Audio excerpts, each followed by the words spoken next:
This portion of the CU podcast is brought to you by Manscaped. Autumn is in the air, Ian, and Manscaped is here to ensure you don't carve your pumpkins when you're grooming. In fact, Manscaped is on a mission to change the way you approach caring for your body and balls. And great news, they just released their products in the UK, Canada, and Australia. Wowie zowie. Let's talk about the Lawnmower 3.0. It's the best trimmer for your whole body. It offers a replaceable ceramic blade with advanced skin-safe technology, which helps reduce grooming accidents. And their new Weed Whacker ear and nose hair trimmer offers the exact same technology, so you're not going to hurt yourself when you're trimming those delicate nose hairs. Crop Kit includes the Crop Preserver Ball Deodorant. It includes body wash, shampoo. They don't offer just trimmers. They offer everything for your morning grooming needs. These formulations are all vegan, cruelty-free, dye-free, sulfate-free, and paraben-free, so you know your manhood is in good hands. All right, right now you can get 20% off and free shipping at manscaped.com with code CUPodcast. Again, go to manscaped.com and use code CUPodcast to get 20% off. Take care of your balls this fall. All right, Ian. Yeah. A semi-important console just turned 35 years old. October 18th, 1985, the Nintendo Entertainment System was launched in North America. Wowie zowie.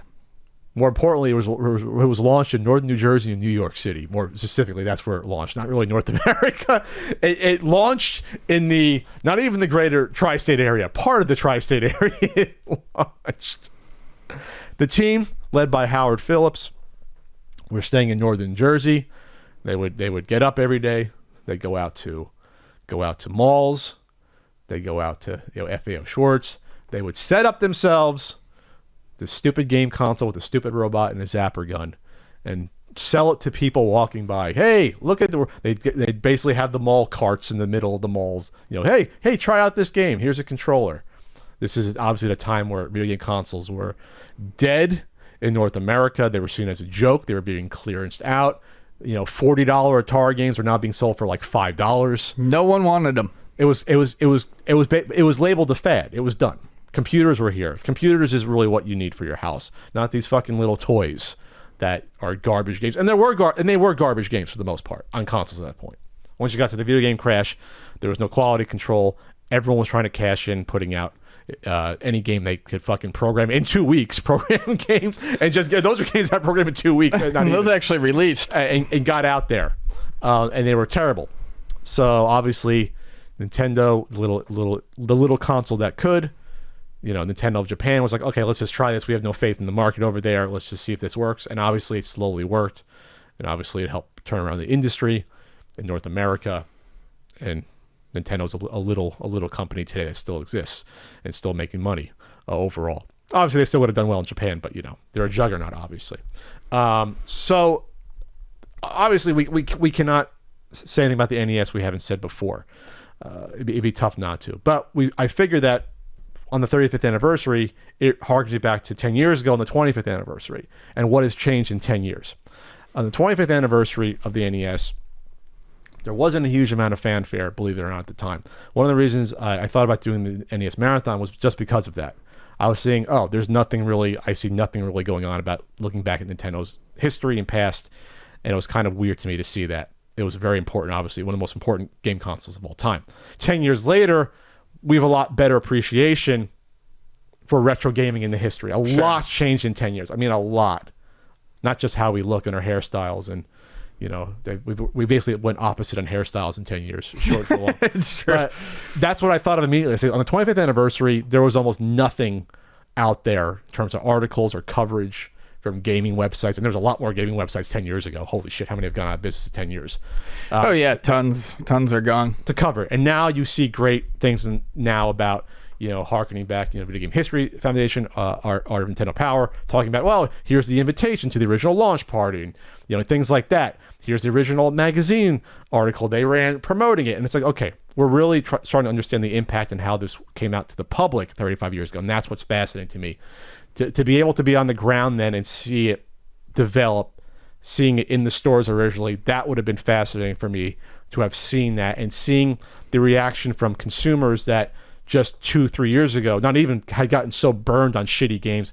Now try something new to you that looks a little bit different, but we understand you're skeptical, but here, try out Duck Hunt. Put this in your hand, the Zapper.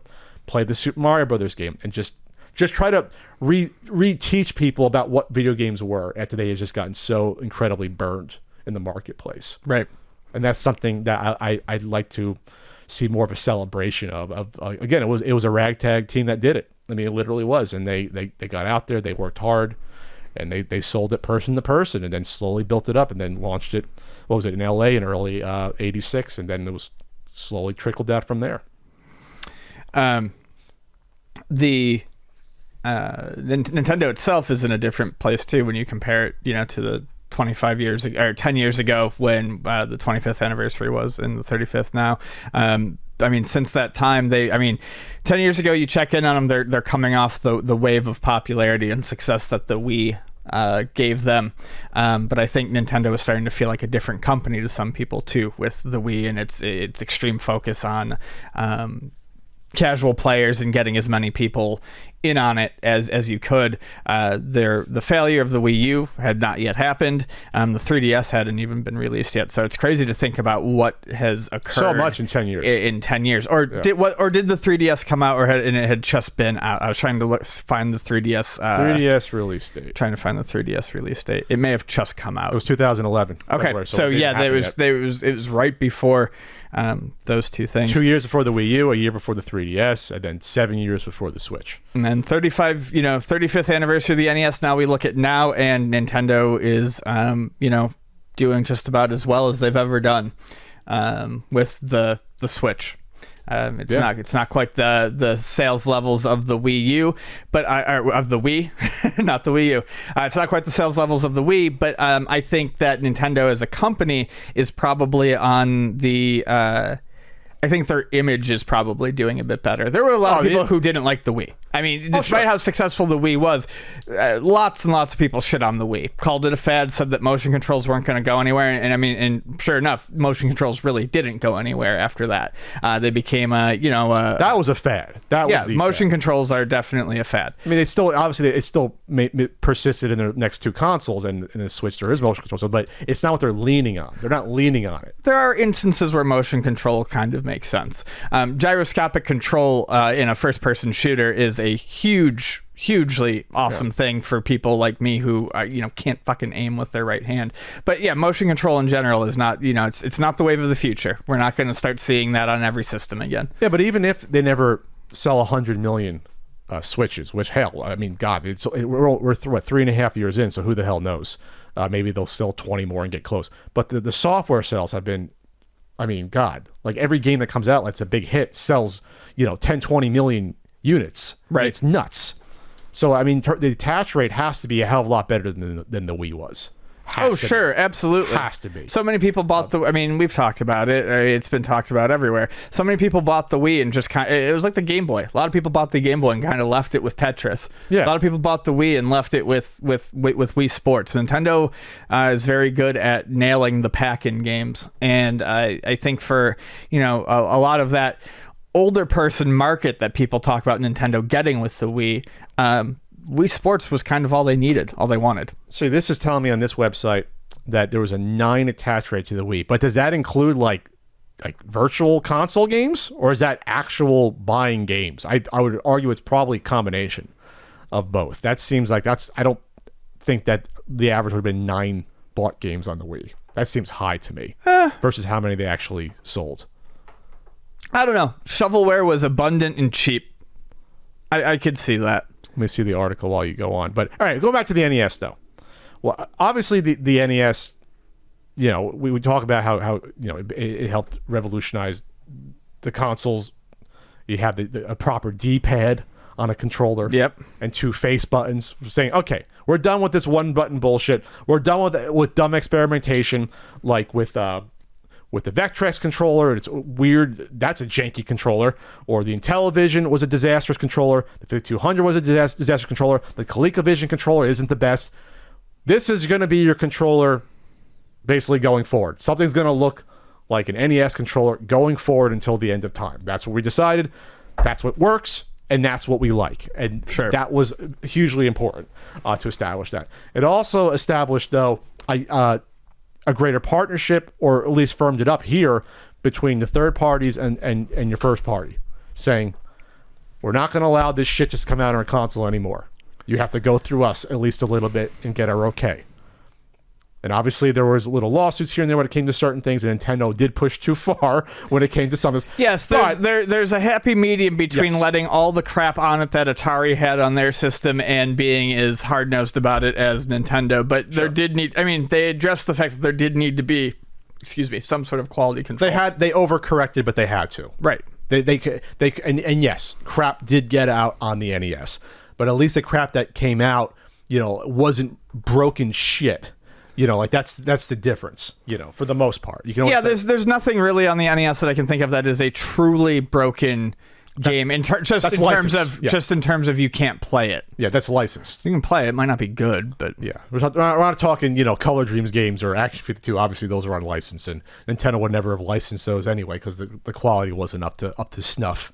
Wally Bear quality and wasn't up to snuff. Probably they probably needed a little more debugging and smooth out some of those rough patches on Wally Bear. Love that Wally Bear. No, it doesn't. That's one of the better unlicensed games that isn't a Tengen game. Yeah, very obviously. much. Somehow it is. But Nintendo. That console is obviously hugely important, and it's a reason why. We think about it all the time. I would never have imagined in 2010 we would have gotten the NES Classic. I thought, wow, I don't know. Like the retro, the shift towards acknowledging retro and celebrating it from Nintendo. The virtual console to me didn't count because they just threw that shit on there and it's just like it's on there, you can buy it.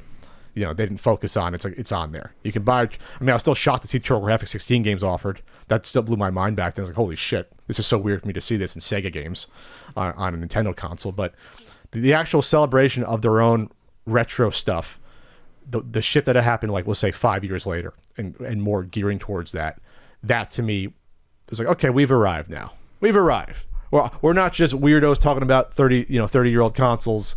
It's acknowledged now. It's more widespread now. This is fun. We're here now. Yeah, we're here. We're not just the people yelling inside of a cave. Arrival. So, all right. Anything else to add on the 35th anniversary? Do you have one? How about one NES memory to share that is like stands out that you haven't really expressed one before? NES memory that stands out? Because we've talked about tons of them. We talked about me with Kevin eating steak and green peas and mashed potato on the bar downstairs while Kung Fu was paused on the big console TV. And that'll be ingrained in my head the first time I played the NES. That'll be ingrained in my head that memory forever. No, man, I don't know. I don't really have anything to say that hasn't been said a billion times before. Did you ask for that for Christmas, or your brother got it for Christmas? Or when did you get it? No, it just showed up under the fucking tree. I had no idea what one was. That goes into the whole... See, that's what happens when you have nice parents. They get you stuff that you're going to love that you don't know exists. Or maybe I was aware of it vaguely. I mean, I knew what video games were. Like my dad, we had already had the Apple IIe in the house, and I took to that thing very quickly. And I had played the Atari 5200 over at my grandparents' house. But I don't think that I was... I'm sure I knew of it, but I don't remember asking for a Nintendo. Oh, I took the subtle Ralphie from Christmas Story approach, literally putting like the news clipping in front of my dad at the table. Hey, Dad, look at this! It's on sale. It's only $130, but whatever it cost back then. So yeah, no, I mean, I always tell the dumb story about telling my parents to not get the mushroom because it will kill them. I had no idea what the fuck Mario was before I played Mario the first time. Like I said, I was aware of video games. I had played them, but I did not know what Nintendo was. So no, I think that was a system that my parents saw and they're like, this could be fun for the whole family, and bought it. And I mean, we all did. The whole family used that thing for the duration of its lifespan. They played Nintendo for quite a few years. So it was really a gift for them as well. Yes. Oh yeah. Well, and I mean, at that age, my parents would not have had much money, so it makes sense that they bought that, and that was probably. So I don't remember opening much else that year, probably because it was expensive. Wait a second. My sister played the NES a good amount, but that gift was docked towards my dollar amount. Monica, what the, you got off on that one. You got off scot-free on that one. Yeah, my brother would have been too young to know what the fuck was going on when we got the Nintendo, and I would have been just happy to see it. So yeah, it was a whole family gift. Wait a minute, I want that money back from that Christmas now in '87. Because my sister got her whole range of presents, and she got to play as Mario, and I had to be Luigi. No, I'm going to be Mario. I'm going to go first. Thanks, Monica. Thanks for that. Bizarre. I got screwed out of that Christmas now, Ian. That should have been a joint present. Because my father had a dollar amount, literal dollar amount he set. And we found out later when I was like 18, 19. He didn't adjust for inflation, the dollar amount of our like cap of presents. He didn't adjust for inflation. And once we found out, like, because we kind of once we got to like the early 20s, you still get presents. Like, obviously, I'm asking for less and less in my early 20s. I have money laying around. I can buy stuff. But it's like I'm looking at the amount. I'm like, this is like, yeah, we're under a certain cap here. Whatever it was, like $160 or $180 cap. That didn't change from 85 to 2000. You gotta adjust up with the price index, consumer price index. You know, if you're acting as Santa. Sorry. Anyway, sorry. Happy birthday, Nintendo. 35 years old. You can run for president. There you go. That's your final frontier in the U.S. Nintendo can run for president.